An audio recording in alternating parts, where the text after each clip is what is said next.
हे एव्हरीवन, तर मी लास्टच्याच ब्लॉगमध्ये सांगितलं की पिंकीच्या घरी आम्ही हळद देऊन आलो आणि घरी आल्यानंतर पटकन रेडी वगैरे झालो.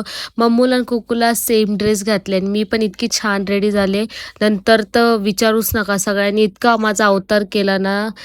त्यानंतर मग सगळेजण हळद खेळायला लागले. पप्पाला पण खूप हळद लावत होते, जॉन आणि सगळेजण दीदी ते.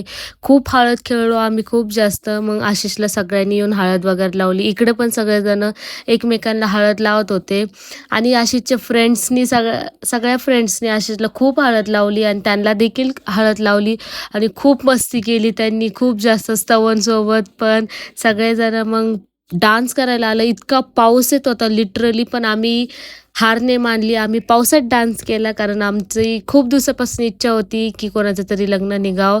फायनली आम्हाला डान्स करायला भेटला आणि आशिषने तर खूप जास्त एन्जॉय केला. तो नवरदेव आहे पण सगळ्यात जास्त त्यानेच एन्जॉय केला आणि त्याच्या फ्रेंड्सनी पण खूप जास्त डान्स केला त्याला खांद्यावर घेऊन. सगळेजण खूप म्हणजे खूप मस्ती केली सगळ्यांनी आणि घरात आल्यानंतर कुकूनी मग शेकी शेकीवर डान्स करून दाखवला. भेटूया उद्याच्या ब्लॉगमध्ये. बाय.